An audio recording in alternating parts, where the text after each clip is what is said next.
Hello and welcome to Data Platform Summit 2020. And this is my session all about upgrading and migrating your data platform environment. I'm going to be telling you about the tools and methods that I use to make sure that an upgrade or a migration is successful, and also a few stories along the way of my experiences and different areas where you can sort of trip up and make mistakes, so that you can hopefully avoid those as you go ahead. This is a pre-recorded session, so I'm not speaking to you live right now, but I am available in the live Q&A while this session is being streamed, and hopefully also at the end of the session as well to answer any questions you may have. So please do take care to ask your questions if you have any.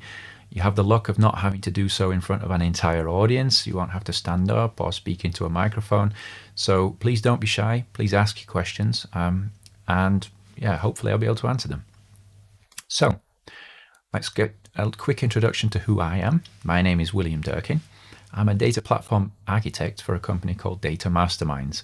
It's a company I founded with a couple of friends of mine a few years ago, and we're specialized in helping companies do exactly what this session is all about, to take care of their data platform estate, with migrations, upgrades, guidance in performance tuning, making the right decisions around basically anything to do with the Microsoft data platform.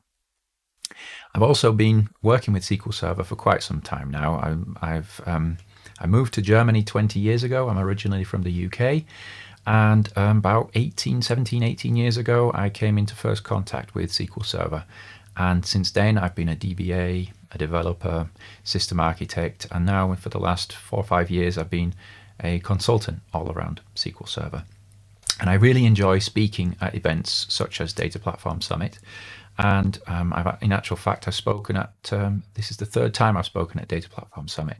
Really enjoy myself going down to see everybody there in Bangalore. It's a shame that we couldn't do it this year, but maybe next year. Through speaking at different events, I've been awarded a Microsoft Data Platform MVP. And just really enjoy doing all this. If you have questions or want to get in touch with me after this session, even if you're watching the recording maybe a year later, and you want to ask a question about anything to do with SQL Server, please feel free to get in touch with me. There's my contact details right there on the screen right now. I'm available on LinkedIn, on Twitter, and directly via email. Okay, so to get on with the session, here's a quick overview of what we're going to talk about. Basically, as the title already suggested, we're going to focus on migrations and upgrades, and cover the topics of why, when, and how. So like, why would you even want to do a migration or an upgrade? When does it make sense? And the steps that you should take or think about taking in order to actually achieve an upgrade. And while this session is sort around the technology, most of what we're going to talk about is actually the process of an upgrade.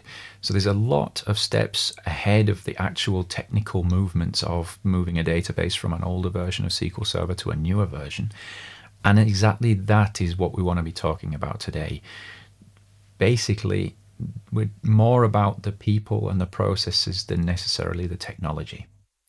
While there will be definitely mention of tooling, though, that will help us to achieve these goals. There are tools that will help you actually make the migration happen. But what we want to do is spend a lot more time, even not just in the session, but generally when you're approaching such a project, is mapping out exactly what needs to be done and which systems belong together and so on and so forth. So of course, we'll also go over the areas where mistakes can be made or mistakes have been made that I've seen, and insights that I have in terms of exactly what I've done in past projects that have helped me to achieve or to avoid mistakes that have appeared as we've gone along. So without further ado, let's start out from our starting point. We need to make a decision about where it is exactly we're coming from. And of course, we're going to be working on maybe, let's take the example of we're trying to replace an older version of SQL Server that we have installed at our company. And we all have these. There's systems which were installed maybe before we even started working at a company, or we've been there long enough to have commissioned a system and it's now coming towards the end of its life and we need to plan decommissioning and replacing the system. These sorts of things take time, and there's lots of moving parts that belong to it. So we need to think about where we're coming from. What do we currently have? And as is on the screen, we can see super old tech that's sort of plugged together. There's wires everywhere, and we all have some sort of a potentially embarrassing system that's hidden away in a corner that we're still responsible for, but someday needs replacing, right? Certainly in my case, many companies I've worked at before where there's been systems where I thought, really don't want anybody to see that this system still exists. Let's hope we can quietly replace it with something that just is not going to look this terrible. So anyways, let's just say for argument's sake, the system we can see on the screen that's coming towards its end of life. Now, there's multiple different facets to an end of life. In this case, we can see the hardware is pretty ancient. So it's not rare for us to run into a system where, before virtualization at least was so widespread, that hardware just comes towards an end of life. And it doesn't mean that the hardware is necessarily broken or actually failing, but hardware does fail, right? It does get fatigue and at some point stop working, whereas software shouldn't. So I've at least been at a handful of companies in the past where hardware has actually failed. A spinning disk from the olden days when we still had spinning disks, fails, it stops spinning, or the read head breaks, or whatever. We just get corruption on those hard drives. Then we need to replace those after a certain amount of time. However, if the system's old enough, that replacement is just potentially not even possible anymore. And I know for at least one or two companies I've worked with in the past where they actually had to scour the internet to try and find replacement hardware for critical systems whose hardware could not be just replaced and whose hardware was not even made anymore. The manufacturer was out of business, or the model line that they actually had installed was no longer produced. Maybe it was a CPU that's many generations old and you just can't buy new anymore. It's a very good example or a good reason to want to migrate away from it. And at least maybe a decade ago, that was a major driving force for people wanting to adopt virtualization. Going physical to virtual was a massive win to avoid having to keep replacing this hardware, right? But at the same time, maybe you're already virtualized, so hardware is no longer an issue. How about old versions of SQL Server? Just because they have in air quotes end of life on Microsoft's side. SQL 2005 is no longer supported by Microsoft, or 2008 for that fact. Doesn't mean that those versions of SQL Server just stop working when they go out of support from Microsoft.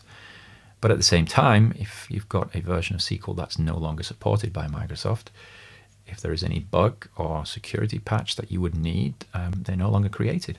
So you end up running into the issue of maybe running into a bug that needs fixing and can't be fixed or will not be fixed from Microsoft. At which point you have higher risk in your company, in your IT systems.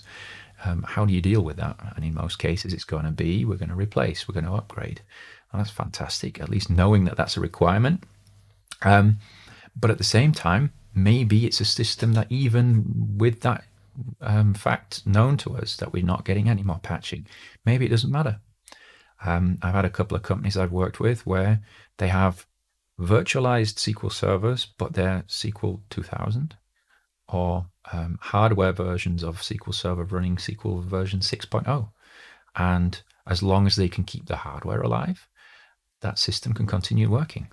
In the case of the 6.0 version, it was a SQL Server running the back end for some manufacturing process. And the hardware itself had a special hardware card in it that spoke to the manufacturing machinery, and the company that created that hardware is out of business. So there's no way to get a replacement for it or to migrate to a newer version of SQL Server that can speak to this hardware card. As such, the company was effectively stuck on that old version of SQL. But because it's in manufacturing, the system's not connected to anything else, so there's no security issues to worry about. That system just needs to keep running forever and ever, as long as possible, until, inevitably, there's going to be a hardware issue that can't be fixed. At which point then the manufacturer really does have an issue on their hands, but then that's a completely different ballgame altogether. But knowing that there's these limitations in older systems, or potentially maybe a system is just hitting its end of life in totality, an old ERP system that maybe is being replaced or migrated into the cloud, maybe that ERP system is just going to be decommissioned. Knowing where we're coming from in that respect allows us to know where we need to be going to. Maybe we don't, maybe we have 10 SQL servers in our estate that when we migrate away from those older versions don't need to be one for one replacements. Maybe we don't need 10 new SQL servers, but just one or two. But knowing what these old systems are is really important. So documenting them is of key importance to be able to approach these sorts of projects in the right way. So as I was already mentioning, we've come from an old system and we're wanting to move to something new. And that moving to new, as this picture shows, we've got something bright and shiny. Everything's futuristic, clean, perfect. At least that's the goal, right? This is our vision. Especially for us techies, we think about right now, SQL 2019 is the current hottest, newest version of SQL Server. We want to be able to drop all of our old versions of SQL Server, get onto 2019 and have the party with all the new tech. And as a geek myself, yes, I love the idea of being able to work with the newest version of SQL Server. Forgetting all of the old terrible features or the old limitations of systems that we're just replacing and improving by taking the newest version of SQL Server.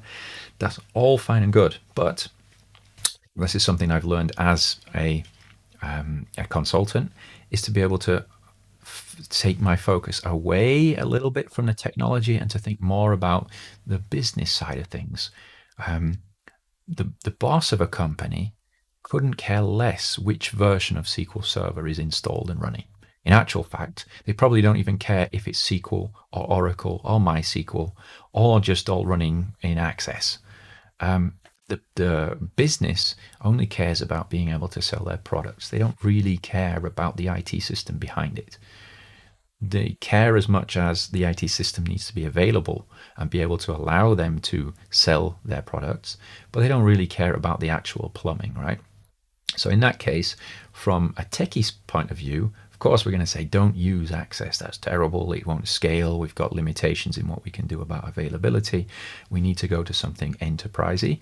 But at the same time, we've got to think about the interests of the company. What makes sense? It's just like the play between, should we go for Enterprise Edition or Standard Edition? While that's become less important now that SQL 2019 or from 2016 onwards, Standard Edition has won a lot of the features of Enterprise Edition inside Standard Edition. It's still an argument that, do we want Standard Edition? Do we want Enterprise? Can we afford? Do we need the features that Enterprise Edition brings? So understanding those requirements is really important to know exactly where we're going to be moving to. So while the boss isn't really interested in the tech itself, it does actually make sense to be thinking about the technology that we're going to be implementing to make sure that we hit those business goals. So knowing where we've come from in the past, and that's like I said, what we had before, allows us to shape a plan and an idea around where we want to be going to, and allows us to also maybe cancel out or remove possible directions in our migration or upgrade that maybe don't actually fit the business requirements. Really good ones around this would be high availability and disaster recovery. Are we wanting to aim for using failover cluster instances? Are we happy just using virtual machines and having some sort of high availability from the virtual machine level? All these sorts of different decisions and ideas or options that become open to us, or that we can close out of our pathfinding. It's really important to understand those. So as we continue through this slide deck, so everybody knows, you'll be able to download the slide deck after the session and be able to look inside the speaker notes. And I've actually included a few different links to different resources so that you can take a look at exactly what I'm talking about in certain instances. So in this case, we're going to have a link to supported versions between older versions of SQL to newer, which ones are officially supported by Microsoft as a migration path. So going from an older version of SQL, say SQL 2016, all the way to SQL 2019, what is supported in between those? Do we need to take steps between versions, or can we go straight from an older version to a newer version? So you can just take a look in the speaker notes for that. Okay, so one big point around an entire migration and upgrade process is that we've got to try and manage our risk to make sure that we're going to be successful. And IT in itself, or the world in general, there's always risk in everything, right? Involved in everything. And effectively, what I know, and the very old saying is, never touch a running system, right? If you have a system that's running, if any changes you're going to make to it brings in risk, and we want to avoid that at all costs, which is why an old system running, you usually just want to leave it in a corner, don't touch it, everything's fine, and nothing's broken. So why try and improve something that's broken? But regardless, we've made the decision that we need to do a migration. We've got to start approaching this and trying to manage risk, identify risk if possible, so that we are prepared in case anything should go wrong. And there's this wonderful psychological analysis system called the Johari window. And this tries to give you quadrants so that you can place your risk into different areas. And it's all to do with where you can identify risk and where others can. So if we take a look in the top left-hand corner, we can see a green smiley face, and this is an arena. It's what is known as the arena quadrant. And this is basically systems or things that both we know about ourselves and others know about. So in this case, it says at the top, known to self, and on the left, known to others. Now let's take self and imagine self is not just ourselves, but also our entire IT team. So from an IT standpoint, known to self would be something like the main ERP or CRM system. We know the ins and outs of it, we're managing it, we're administering it on a day-to-day basis. It's also known by others in our organization.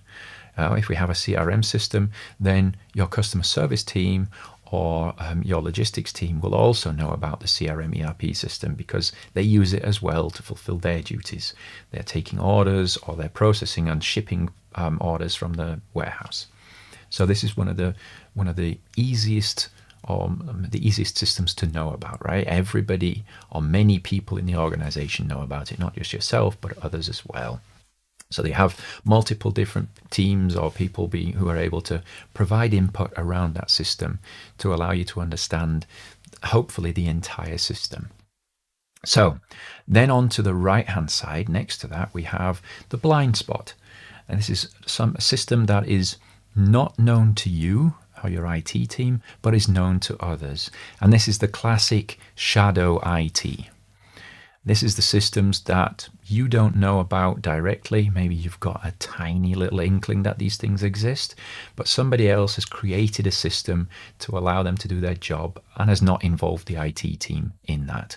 A classic example of this is using Excel to connect to the ERP system, to pull out some sort of reports, to run analyses over data, but it's in an Excel file that's on someone's desktop somewhere in your network. And these systems are usually very difficult to identify unless you are really searching for them. But at the same time, they're usually really important for an organization in that they have some sort of critical process portion to them.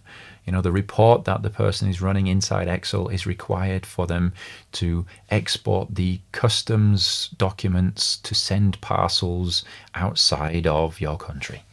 Something crazy like that. Like that actually belongs in the ERP or CRM system, but maybe was not delivered by IT for whatever reason. And of course, it's not always IT's fault, right? I mean, we're always the guys who get in trouble when a system is failing or shadow IT exists, and it's all down to the fact that IT is always in the way. Well, we don't have time to help you, or we send us a ticket, and the big processes behind trying to create a new system usually creates the requirement of a shadow IT. So this Excel file is only there to help us just now because IT can't do it. They said they'll help us next year, but we don't have the time. We need that information now. So shadow IT, unfortunately, is a system that someone else will know about, but you won't know about yourself. Then we have known to yourself, but not known to anybody else. It's much less critical. It's usually the back end systems that you're already taking care of. Maybe it's your, let's say, maybe it's the backup system that's backing up your IT infrastructure, or maybe it's your ticketing system that nobody else really knows about. Yes, of course, they send tickets, but they don't really care about it, right? It's something that the IT invented and they hate or whatever. They don't really know about what the internals of that system are all about, and they don't really care. So at least you know all about it. You own that system, you know the edges of it, you know which other systems are interacting with it. That's what we need to take care of. And then finally, in the bottom right hand corner, the worst type of system to encounter. It's not known by yourselves, and it's not known by others either. These are the unknown systems. They're terrible. They're the scary ones, and they're the ultra risky ones as well, because nobody knows anything about them really. And I'm not saying these systems are complete black holes and nobody even recognizes them being there. You may well know that the system exists, but nobody really knows about it. And this is your classic ancient system that's been there since forever.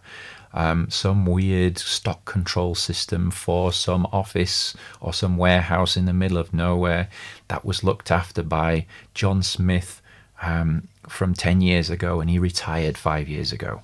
Those sorts of systems, they're usually something that's running in the corner, or even hidden in some random data center. It's covered in dust. No one's touched it before. I'm sure you've all had some sort of system like that in your environments. They're just unknown. And what happens if we turn it off? And the good old scream test is the way to deal with that. If you can dare to do so, will be turn the system off and see who screams. It's a pragmatic approach. It's quite difficult though, because sometimes these ancient systems, when you turn them off, they're running on hardware, which when you actually turn them off, they tend to die. I've seen that on plenty of occasions where maybe it's been a data center move. So you decommission an old data center and a new data center is being set up. You have to power down the old systems, move them to the new system, power them on. And just the act of powering down the system takes some sort of pressure off the system to a point that when you try and power it up, it's dead. Maybe it's some slightly broken connections in the power supply or something like that, and it was just hanging on by a thread, and then you've turned off the system and that's killed it. They're the most dangerous types of systems to have in your environment. If you have any, you should be trying to get rid of them as much as possible. They can throw serious spanners into the works and cause so much damage in terms of lost time. Even if the system is not massively important, it can still steal man hours without seeming end at all. And also we've got something like what we've got now, a corona pandemic. There's multiple projects that I've run into where they've been paused for half a year because we can't continue doing the work. One of our clients is wanting to replace their IT systems, and they couldn't get hardware delivered to install into their data center because there was no supply. There was no moving of IT equipment. So we have to be careful of exactly these sorts of things. I mean, we can't stop the pandemic from happening, but if we know that these things can happen, we can at least start to make plans to avoid the damage that they can cause.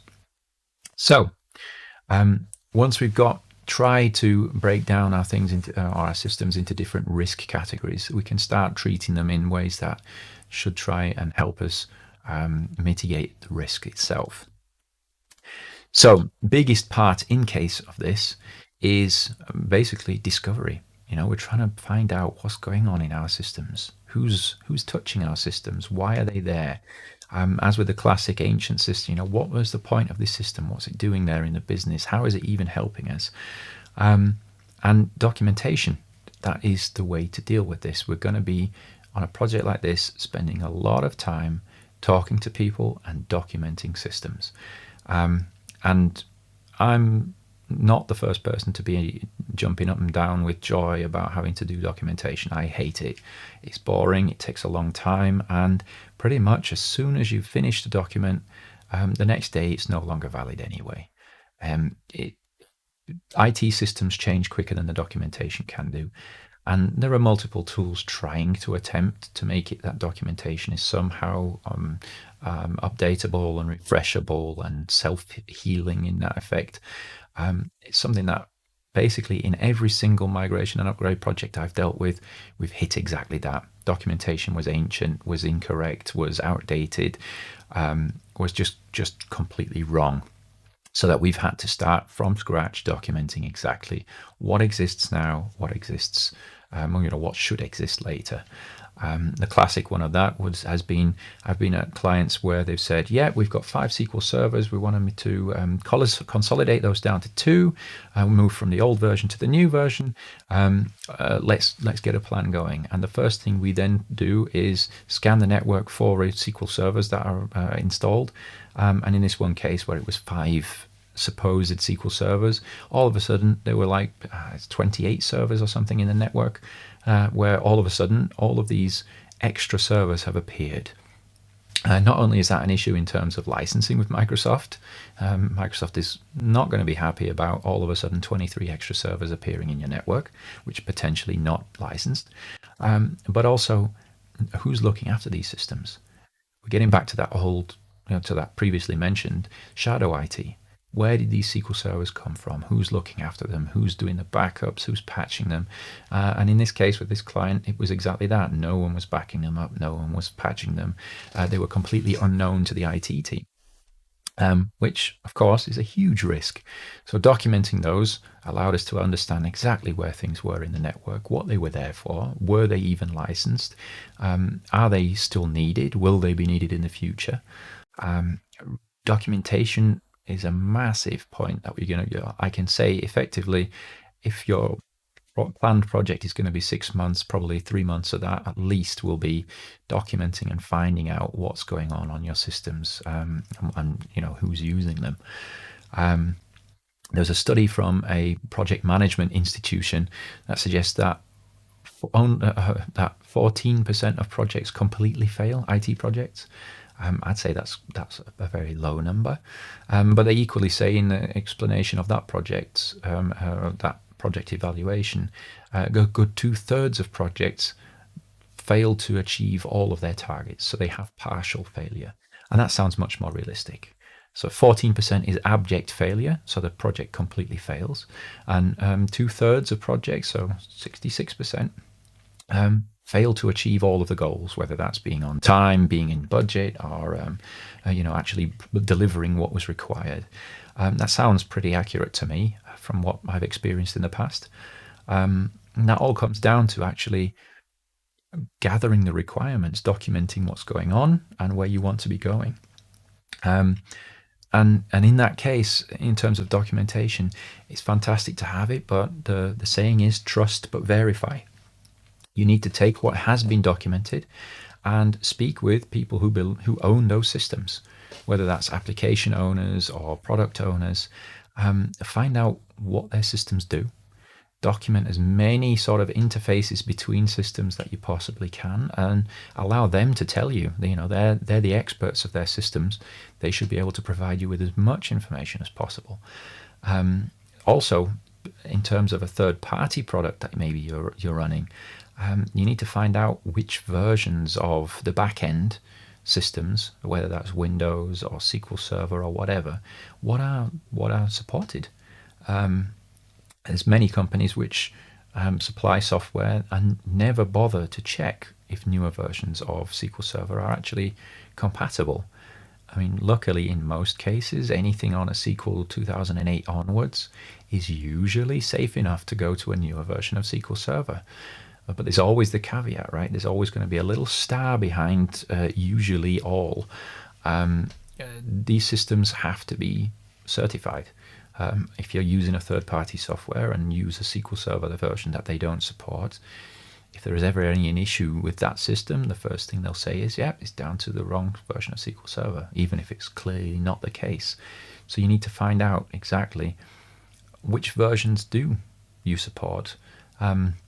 And if the latest version isn't supported, push back and find out why. Often the case is it's just never been tested. And after a quick install and test in their environment, in their test environments, they can then quickly say, "Yep, we now support the newest versions." That's happened to us on a number of cases where they said, "Yeah, we support up to SQL 2014." Yeah, when did you last check? Well, when SQL 2014 came out. Okay, fine. We're now SQL 2019. Let's try this out.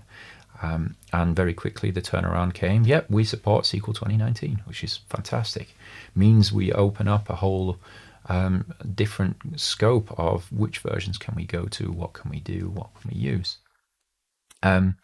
Equally, also trying to verify who's using our systems.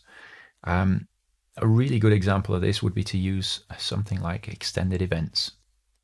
Many people may have used previously Profiler or SQL Traces. Extended events is the bigger, better brother of that. It will allow you to monitor very deep down inside SQL Server, but using very lightweight monitoring, or not monitoring, but rather, should we say, like a flight recorder inside SQL Server. And you can use extended events to monitor or to capture who is connecting to your databases. It's not rare for us to have a SQL Server where there's a database that we know the name of, but don't really know what system it is that uses it. If we use extended events to collect that information, to just monitor which application, which username, which host name is connecting to my system and into this database, and just collect that information, gather that information for a few weeks, we'll then get a better idea of exactly who is connecting to our systems, from which clients, and connecting to which databases. We can then narrow down exactly whose systems are still active, what do they do, who's responsible for them. This sort of detective work is exactly that, what the part that takes the months, potentially, of preparation time, is just finding out who's using your systems. Collating that information into a sensible way and speaking with the application and product owners allows us to have an understanding of what's going on. One really important point to consider here is we need to also consider irregular events. If we just run an extended events collection for 2 weeks, that's fantastic maybe for the day-to-day operations of a system, but what about a monthly or quarterly or yearly process that runs? The best examples for that would be maybe a stock taking process inside your warehouse. That's maybe only done once a year. Or quarterly closing of account statements inside a CRM or ERP system. Those sorts of things which come around at irregular, regular intervals, but longer intervals. That's what maybe not get caught. Will maybe not get caught on a quick and short collation period. So this is why I would suggest, if you know, for example, you're aiming to do a migration in 6 months' time, try and set up an extended events collection session right now, to be collecting from now until in 6 months' time, so you have a much larger window of information. The more data you have, the more information you can pull out of it, right? A really good example of this was a client of ours that got stuck in their migration. They didn't document enough, they didn't have an understanding enough of which systems were interacting with each other, and they tried a very quick migration to a new system, which failed. And it failed because the system documentation and the interplay between multiple systems had not been understood correctly. And as soon as they tried to decommission the old system, the interoperability of those basically disjointed systems began to fail. So they had to quickly go back to their old system to then try again after figuring out where all of those different touch points between these separate systems actually were.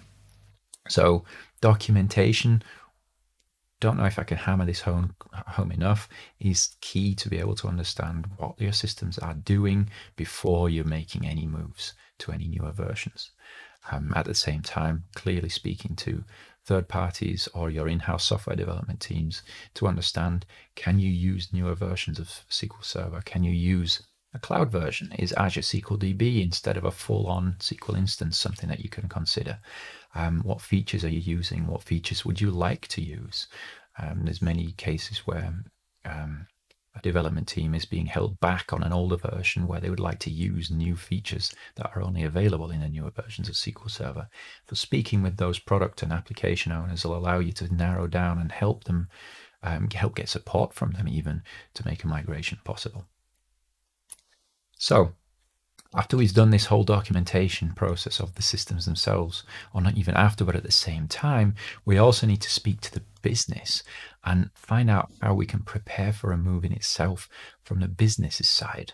So what business requirements do we have? And again, we're stepping away from the tech and thinking more around what does it mean to the business if we are going to do a migration? Is your system or is your business a 24/7 operation? Do you have agreed upon downtime and maintenance windows for certain things to happen?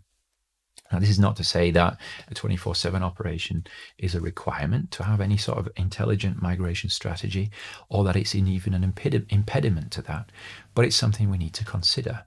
And even a 24/7 operation, which says we can afford no downtime, if we're talking about planned downtime, maybe you can deal with certain types of downtime. We also have to consider with any migration, we have the risk, and as I mentioned on the previous slide, with a client having to roll back a migration, you need to have an ability to roll back. And if a 24/7 operation says we can have no downtime, then equally they can have no rollback time. So you have to have some sort of clearly defined strategy to how to deal with a migration that maybe goes wrong. Maybe at the 11th hour something's gone completely wrong and you have to roll back. If they can accept zero downtime, then maybe they can't even do the migration that they're thinking of. These things need to be discussed. And the earlier you start discussing that inside the business, the better. If you can say in 9 months' time, we're going to have an outage of 1 day, how can we plan that into the business operations? If you don't, then you're going to run into an issue trying to tell people a month out or a week out ahead of an upgrade or migration, oh, by the way, guys, we're going to have outage. That's not acceptable. You need to make this very clear from an early stage. There will be some outage, or there is potential for an outage if we have to do a rollback, and how to deal with those sorts of things. So this communication is really key. Equally, thinking about exactly what the business requirement is. For example, we can have a maximum of an hour's downtime. We'll steer which technology approach we need to take in order to achieve that during the migration or upgrade. If that's not a possibility, then it may be a no outage, or we can have a day's outage versus an hour's outage. That gives us huge amounts of flexibility in exactly what technology approach we take for the migration itself, whether we need to be running parallel systems that are somehow synchronized, or whether we're able to say, no, we're going to deactivate the old system, make the migration happen, and activate the new system with some sort of a full-on system downtime between there. Those sorts of things need to be discussed far in advance so that you can make those plans. And just to hammer this home, let's think about exactly what does availability mean in this scenario. And we can see here the different the nines that we talk about, and the holy grail is at the very bottom line of this table. It's the 5 nines. I mean, there's some companies that go beyond that, but 5 nines equals 5 minutes of downtime per year. And these sort of uptime targets are really nice to have, and in certain cases, in certain industries, they're requirements. But in most cases, I'm going to say that that's not going to be needed. Even a very busy system that's always available and so on and so forth can have planned downtime that does not affect these availability requirements. Usually availability like this is around unplanned downtime. So speaking about planned downtime, saying in actual fact, in 2 months' time on Sunday night, something like 2 in the morning, we're going to have a 2-hour outage to do our migration. Is that okay? Well in advance of already, telling people about this, you can have the maintenance that also gets communicated to your customers so that they all know, okay, there's going to be a period of outage. This is not going to push too difficult. Not going to cause too much of a problem. It's not going to be too difficult for customers to deal with. So that's just an idea around availability times and these sorts of things. Not really something that I would definitely be pushing to try and achieve, especially with a planned upgrade or migration. Okay, so as we've got to the point of understanding exactly what we're achieving, we're wanting to hit these targets, we're wanting to hit a certain version of SQL Server, for example, and we've spoken to our application owners, they understand what that means and how we're going to use it. Well, let's think about how we can continue preparing for it. There's 2 points here that I want to make. We want to be monitoring our systems and we want to be testing. Now, monitoring, what I mean is we want to see, what does our current system look like? How is system load? How is the system behaving? Is there any particular queries that I know are causing issues? How is my system capacity as well? In terms of monitoring, I'm talking about a SQL Server monitoring system. Plenty of third-party systems out there. Don't ever build your own monitoring system. That's not your job. Just get a tool bought for that a tool bought for that purpose. They can do that better than you. That's dedicated development time for a monitoring tool. Anyways, all these monitoring tools will provide you with some sort of historical view over your environment. This will allow you to understand what your CPU, what your memory, your disk, and your network usage is, so that you can get an idea of what sort of system load do I have at what times of day, what times in the week or in the quarter, and so on and so forth. And this is key to be able to understand how big or how powerful does my new system need to be.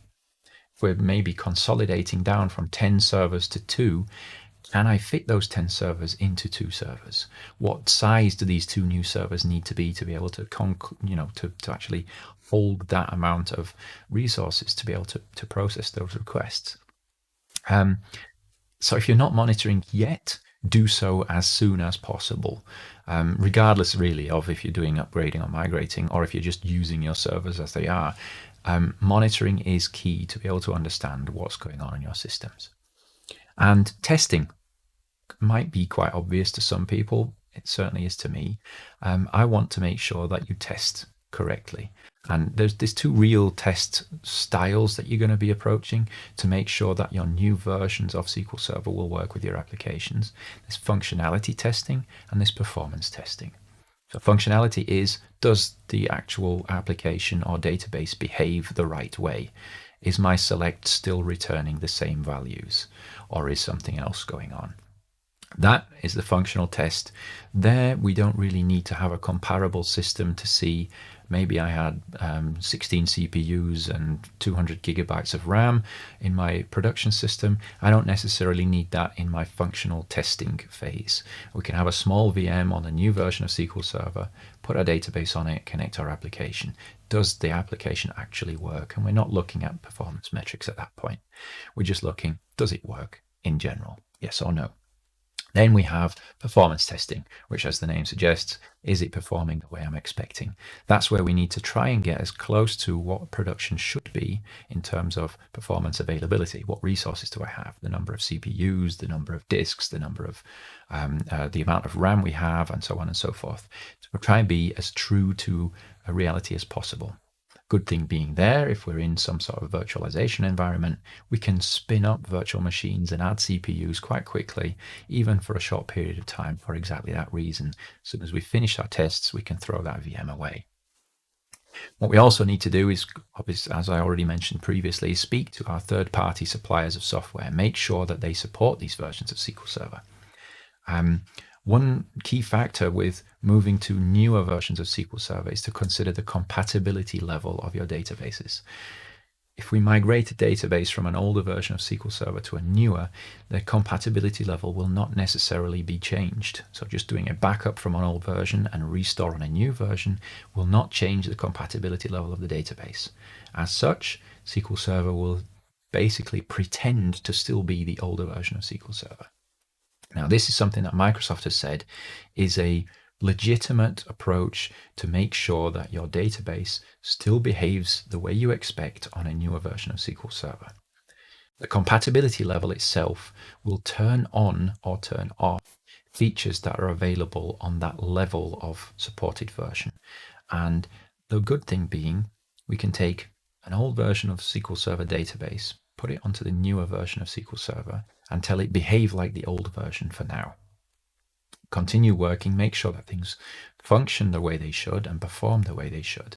We can then raise the compatibility level to the latest version and see if our database continues to behave in the way we're expecting. And if it doesn't, we can drop that compatibility level back down again. So it's sort of a soft upgrade ability of the database. So that can be changed back and forth on the new version of SQL Server. Something that we really need to understand, though, and everybody needs to understand this, if we take a database backup from, let's say, SQL 2016 and restore it on SQL 2019, that's a supported move from Microsoft from 2016 to 2019. But the database at that time it's restored on 2019 is upgraded internally on certain system table level and can no longer then be restored back down on a SQL 2016 box. So this backup restore to a newer version, it's a one-way street. So once you've moved there, that's where that database has to stay. And that's something to really think about if you're trying to do a rollback of your upgrade. The rollback strategy is very important, and you'll need to consider that later on. We'll see that in a slide in a moment. So using the compatibility level in this case and testing to make sure that the system behaves the way it should do is really key. And I can't say this enough, test your systems. I don't know how many other projects I've been involved in where somebody said, yeah, I've tested it, and all they've done is a functional test. They've spun up the database on a newer version of SQL Server. They've connected with the application, clicked about a little bit, yep, it works, there's no error messages. And then have found out later on that the performance of the system has changed dramatically because the newest version of SQL Server has a different query optimizer setting that now is somehow bad for the queries that have been written or are being used.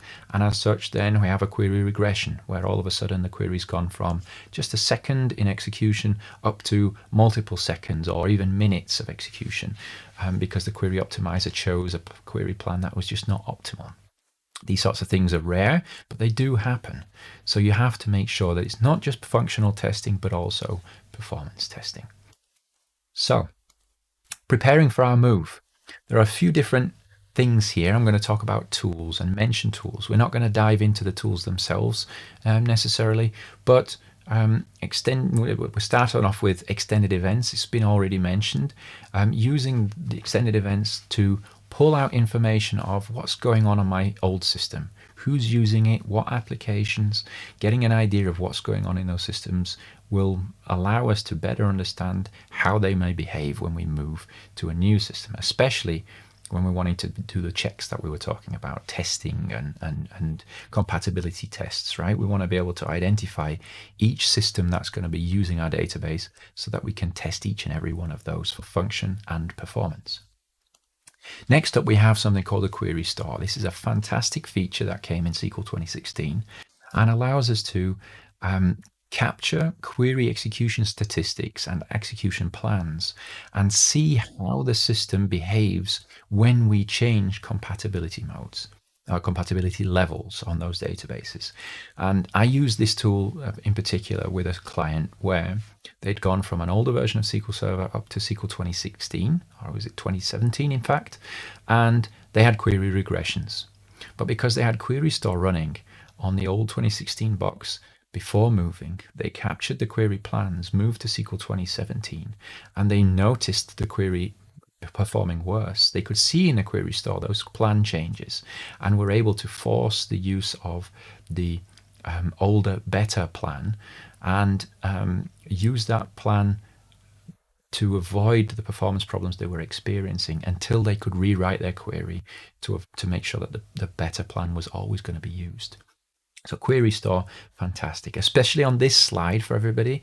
In the speaker notes, I've got links to each of these different tools, or rather to blog posts or explanations of those tools so that you can get a head start in exactly how to use them. So, third tool, this is called these are called the workload tools. It's from an MVP from Italy called Gianluca Sartori, and this tool or this tool set will allow you to capture a live workload from your production system and replay it onto a test system or a maybe an upgraded system, and allow you to compare the query executions between the two. So fantastic use case would be your production system is SQL 2016 and you're thinking of moving to SQL 2019. You spin up a new SQL 2019 box, you restore a backup of your production system onto there, and you start collecting the query execution from production and replaying it onto your SQL 2019 box at the same time. Now you can either do this at exactly the same time or record it as a recording and replay at a later date. But this will allow you to then say, okay, I've got 100 queries running on my production box. I'll run them again on my test new updated version of SQL Server and see if those queries get regressions or get quicker. And identify areas where we need to take some action in order to be able to use the new version. It also allows you to change things like maybe you want to change your max stop settings or your cost threshold for parallelism, or you want to change forced parameterization on your databases. These sorts of things, you can change these. It doesn't have to be a workload analysis between different versions of SQL Server. It can be the same version but different settings, and see how those different changes can be helpful. It's a fantastic set of tools, really in depth, and the link that I've sent added in the speaker notes gives you a deep dive into exactly how those work. And fourth tool I'm going to mention here are the DBA tools. It's a PowerShell tool set.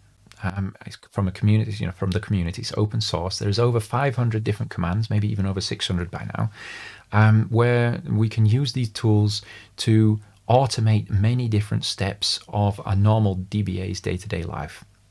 I'm a real fan of these tools, and I tell everybody I meet to use them. In this case, what we can use the DBA tools for is to prep our test system. We want to have a representative installation of SQL Server with all of the same settings, the same permissions, and so on and so forth.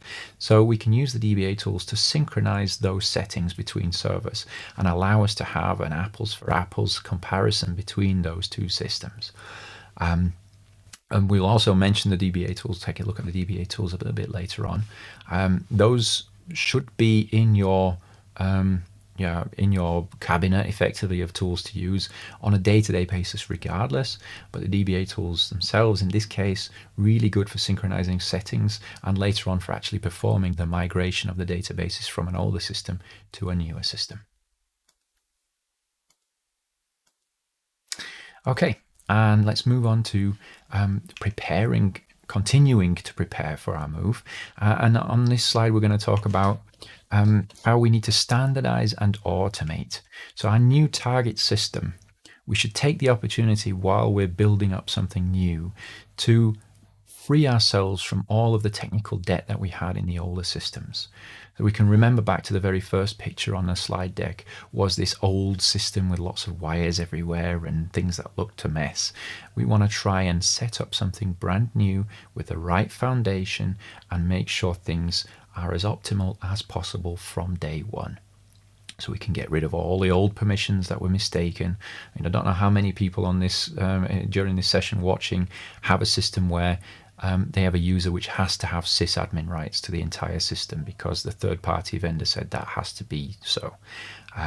These sorts of old users that have just been around since forever and have too many permissions, this is the chance to clean that up.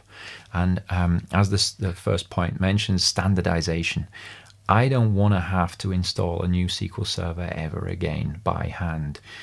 Neither should you. We shouldn't be running setup.exe and clicking through the GUI. This is something we should be using configuration and automation for. This would ideally be virtual machine images using PowerShell or Terraform or Ansible or even containers to try and make things templated and automated so that we can spin up a new SQL Server as fast as possible. We don't need a long time. I think the norm now for an automated install of a SQL Server using an image is minutes instead of, half an hour or an hour to install it by hand. We should be installing or using our servers like the worker bees inside a beehive. They're effectively drones. We don't know their names. I'm old enough to be working in IT that we used to name our servers using superhero names or the names of mythical creatures or gods or countries or cities. And we had some sort of almost a relationship with our servers that when we decommissioned them, we were almost having, a funeral for the old servers.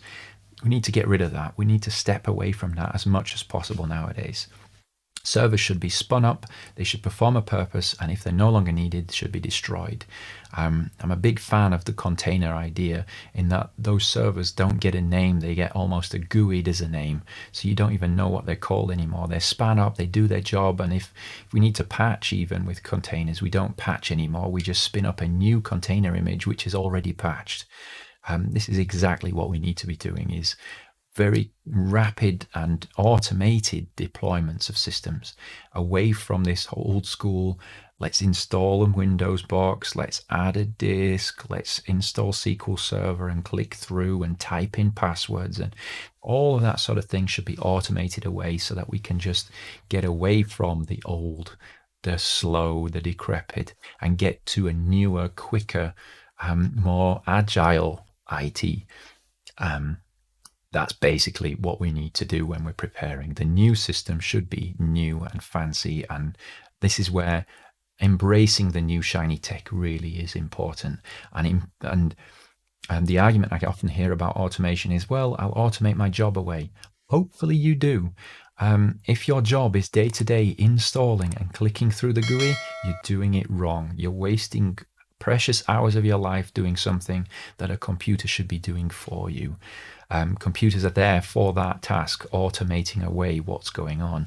And you should be using your brain and your skills to be doing the more difficult things, like planning a new environment and coming up with the right things, to the right tools, the right features to fulfill your business needs, not just dumb entering of passwords and usernames and IP configurations and so on and so forth. That should be automated away. So, moving along from that, we need to identify as well that with new tech means we need new skills. What is coming, down the pipeline? If we're moving away from an old version of SQL that we've looked after for all those years, we also need to know what the new system is going to be able to do. What can it? What's its limitations? What's its abilities? What new features do I have? You need training. Luckily, you're all on this this stream. DPS 2020 is a fantastic online training ability or a location. But think about beyond that. Many people are interested in certification. So getting certified from the Microsoft certification learning paths. Maybe the certification itself is not worth a lot of money and it's not like going to university or whatever. But those certifications give you a learning curriculum to follow and introduce you to the new features and the new abilities of IT, of the IT systems that you're going to be looking after. SQL 2019 or the cloud. The quickest way to spin yourself up into knowing that sort of stuff is to basically approach those certifications as a training path. The certification is nice at the end, but the knowledge that you've gained from following that learning path is what you actually need. So identifying where you're going to go in terms of strategy allows you to also identify where you need to learn. What are your gaps in knowledge and how can you fill those using the right learning methods, whether that's online training or at some point in the future learning events or classes or whatever. Reading a book, watching a course on Pluralsight, something like that. This is really important, and you need to identify those gaps as early as possible, not when you're finishing the migration, but as soon as you're understanding that you will migrate, so that you can say, okay, I know we're going to go for SQL 2019 and we're going to go for failover cluster instances. I need to learn clustering, networking, Active Directory, the whole SQL failover clustering scope. What do I need to understand there, and so on and so forth. These are to know where your target's going to be. That will allow you to understand what tech you then need, or what training you need to then organize. So let's go to the actual move. This should be the most boring part of the entire process. We shouldn't be excited on the day.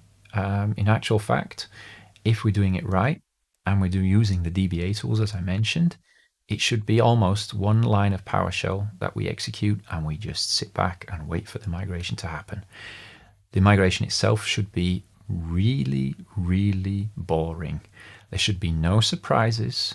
And the reason there should be no surprises is because you've processed this move itself in your test environment multiple times. You've run into different issues. You've figured out how to solve those issues so that they aren't issues in production.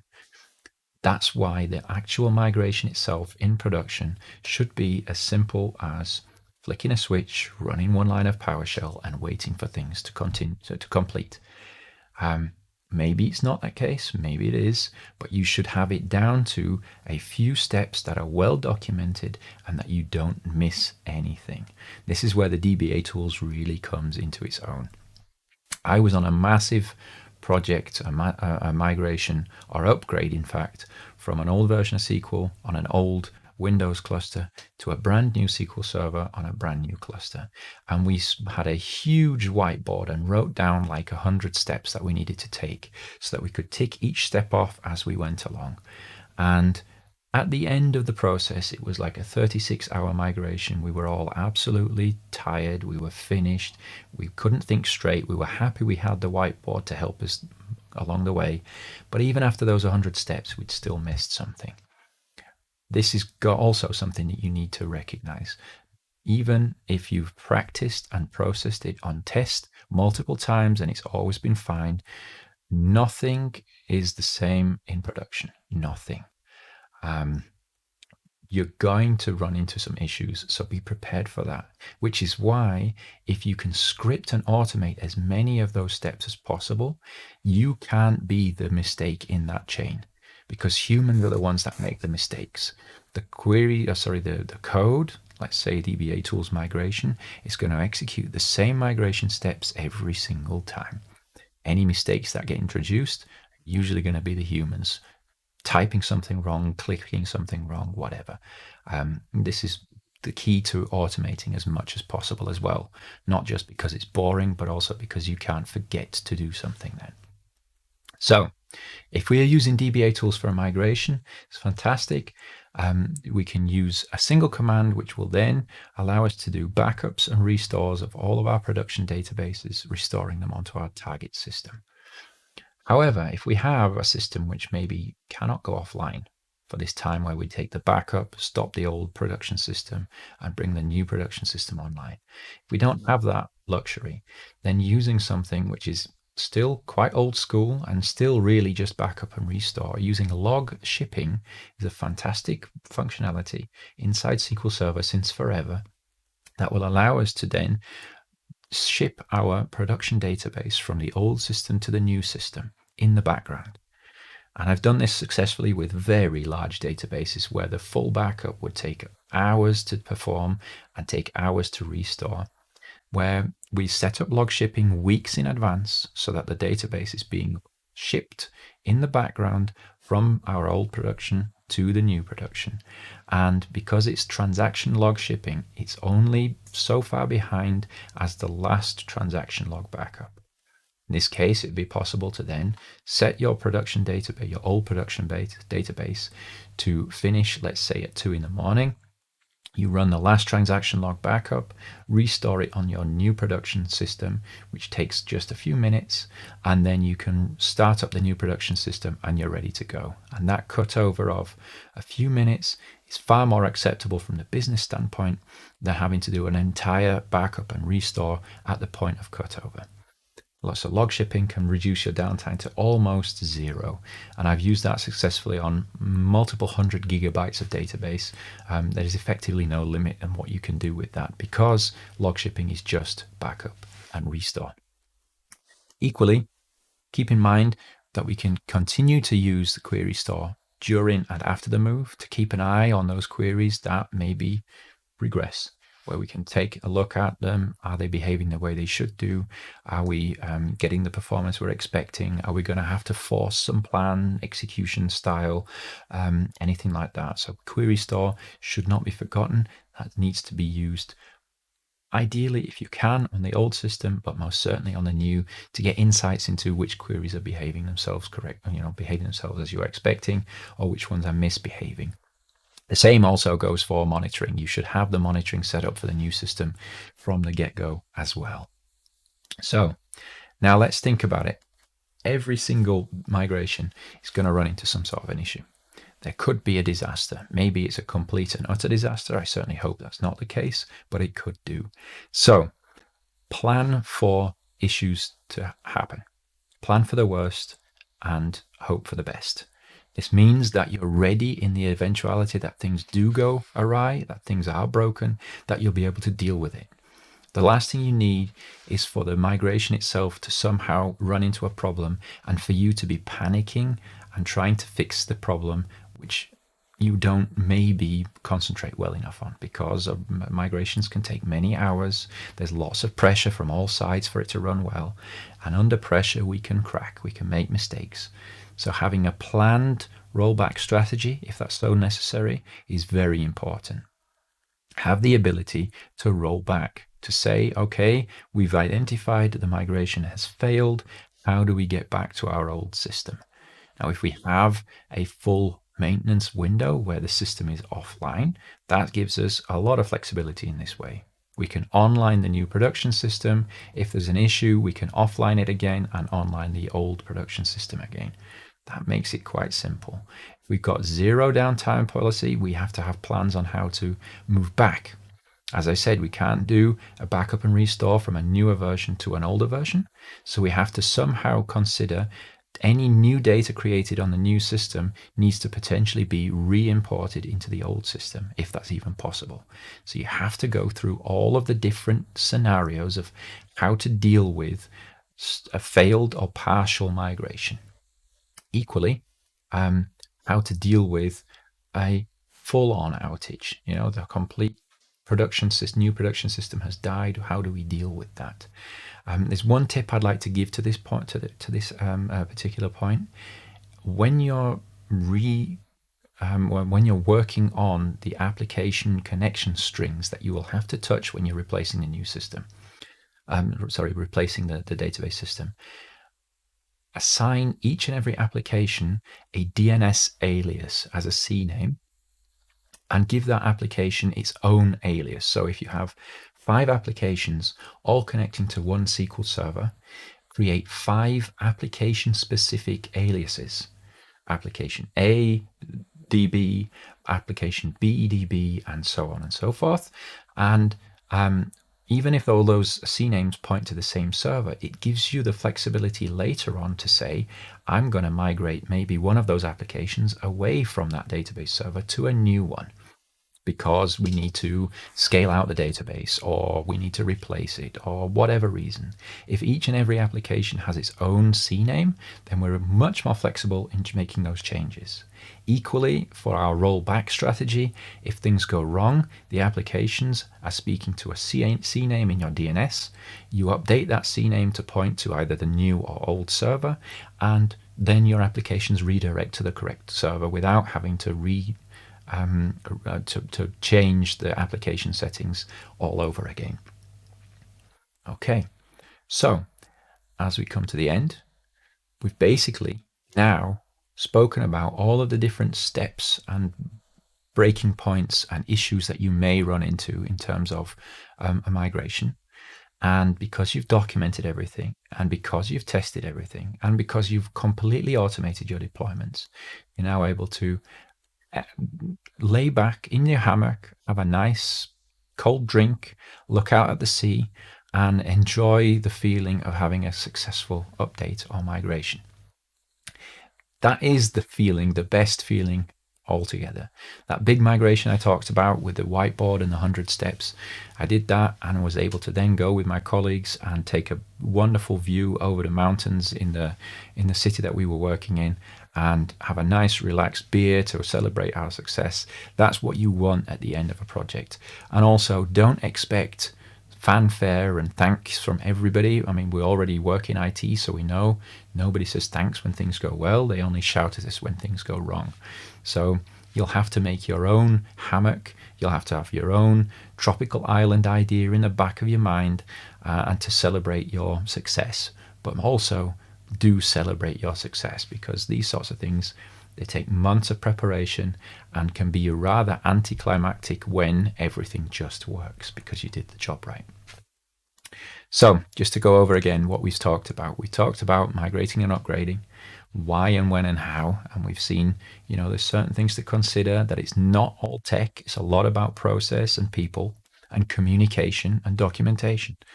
The things that most IT people don't really enjoy, I'm going to guess. Speaking with others, writing lots of documentation. It's all not really fun stuff. If I can avoid it, I try to, but this belongs to exactly making it a successful migration or upgrade.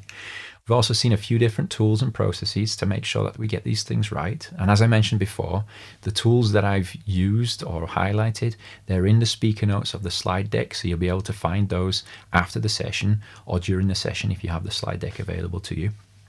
And I've also tried to highlight some insights, some mistakes that have been made in the past where I've run into things where, that's maybe not worked the right way. Or as the example, the C names for each application, that was an insight which made migrating back or rolling back from a migration so much simpler when we run into issues. And that should really try and, it should be really useful to you guys to be able to avoid those sorts of issues yourselves. And with that, all I can say is, if there is any questions, please make sure you're writing those during the session. If you have any now, please also get in touch. If you have any questions outside of the session, or there's just not enough time for the answer during this Q&A, please get in touch with me online. I'm available to you as almost any time, and I'll try and get back to you as soon as I possibly can. That you can see my details on the screen right now. Beyond that, all we can say is thank you very much to Microsoft for supporting DPS and making sure that this event could take place regardless of the whole Corona thing. Also, please fill out some feedback for the session itself. I would love to hear what I've done right, what I've done wrong. The scoring system is nice, but also just a little note to say, I really liked this thing, I really missed this thing. That would be really helpful for us. Please also try posting a selfie with the hashtag DPS2020, and also visit the sponsors and exhibitors. And all those 3 different things gives you an opportunity to win a prize as well. I'm not sure what the prizes are, but I'm sure you'll be able to find out. And otherwise, thank you very much for paying attention to my session today. I appreciate you taking part. I hope you have a great remainder to your Data Platform Summit 2020. Hopefully, I'll see you again in person at one of the events that happens after all this craziness is finished. And otherwise, thank you very much. Take care and goodbye.